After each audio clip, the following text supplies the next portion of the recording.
राणा कुंभा ऐसे राजपूत शासक जो कभी नहीं हारे युद्ध में, लेकिन अपने ही बेटे की साजिश का हुए शिकार। सूर्योदय का वक्त था। राणा कुंभा का पुत्र उदासिंह भगवान शिव के मंदिर में अपनी पीठ के पीछे तलवार लिए किसी का इंतजार कर रहा था।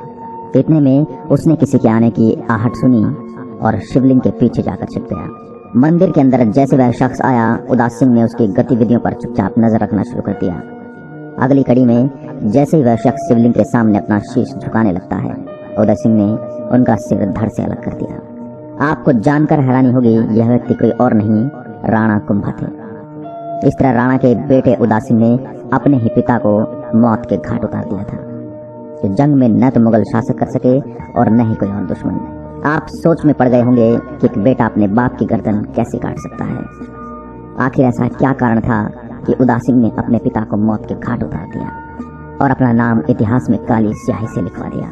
बहरहाल ये जानने से पहले हम जानते हैं राणा कुंभा कौन थे। राणा कुंभा को कुंभकर्ण और कुहू राणा कुंभा के नाम से भी जाना जाता है। उनका जन्म चित्तौड़ के राजा राणा मोकल के घर में हुआ था। क्योंकि उनके पिता एक प्रतापी राजा थे, इस लिहाज से वीरता उन्हें विरासत में मिली थी। आगे 1431 में उनके पिता की मृत्यु हो गई तो 1433 में वह मेवाड़ की गद्दी पर बैठे और सबसे पहले अपने दुश्मन देवराज चौहान को हराकर आबू पर अपना कब्जा जमाया। इसके बाद वह मालवा की तरफ आगे बढ़े और सुल्तान महमूद खिलजी को बुरी तरह से हार का स्वाद चखाया।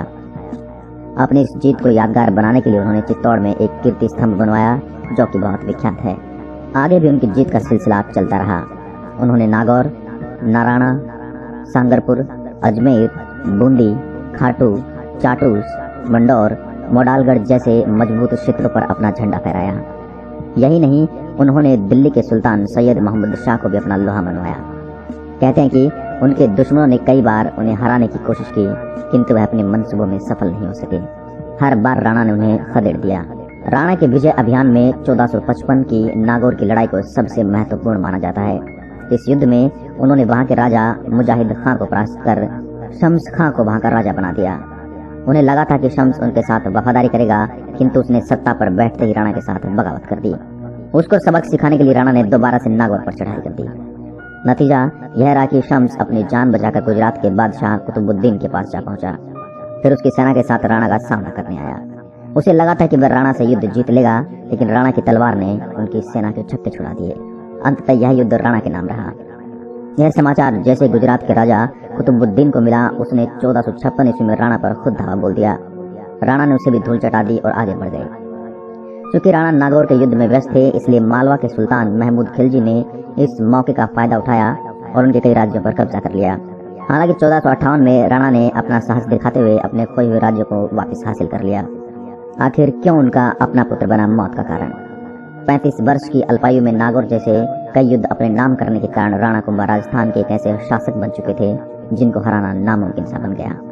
यही नहीं, उन्होंने अपने शासनकाल में प्रजा के लिए बहुत कुछ ऐसे कार्य किए जिनके चलते वह उनके दिलों में भी राजा बन गए। उनके द्वारा मेवाड़ में कुल 32 दुर्ग बनाए गए। इनमें चित्तौड़गढ़, कुंभलगढ़, अचलगढ़ कुछ बड़े उदाहरण हैं। इस प्रकार राणा की यश कीर्ति चारों ओर फैल गई।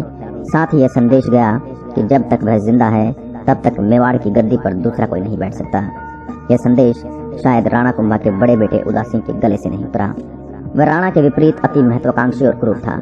वह मेवाड़ की बागडोर अपने हाथों में चाहता था, जो कि पिता के होते हुए संभव नहीं था। उसने सोचा कि जब तक राणा जिंदा है वह राजा नहीं बन सकता।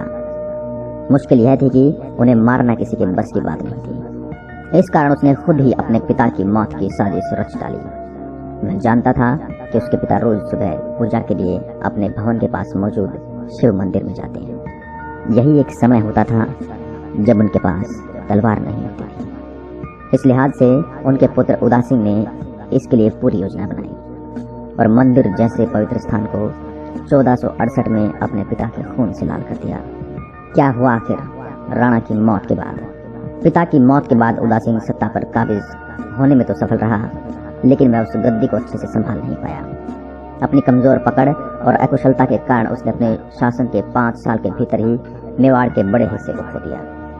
दिलचस्प बात तो यह थी कि उसकी मौत भी अजीब ढंग से हुई। कहते कि वह एक दिन अपने महल परिसर के बाहर था, तभी कड़ाके की बिजली कड़की और उसके ऊपर आकर गिर पड़ी। इससे उदासिंह जलकर खाक हो गया और मृत्यु को प्यारा हो गया। लोगों की ऐसी मान्यता है कि राणा कुंभा खुद बिजली बनकर उसके ऊपर बरसे थे और अपनी हत्या का खुद बदला लिया था। राणा के शरीर को उनके बेटे उदा ने भले ही खत्म कर दिया था, लेकिन इतिहास में राणा अमर हैं। उनकी शौर्यता की कहानी हमेशा युवाओं को प्रेरित करती रहेगी। आशा करता हूँ इतिहास की यह वीर गाथा आपको पसंद आई होगी। ऐसे ही अन्य वीर गाथाओं के लिए आप हमारे चैनल को लाइक करें, शेयर करें, सब्सक्राइब करें और अपने सुझाव हमें कमेंट्स बॉक्स में जरूर दें। जय हिंद, जय भारत।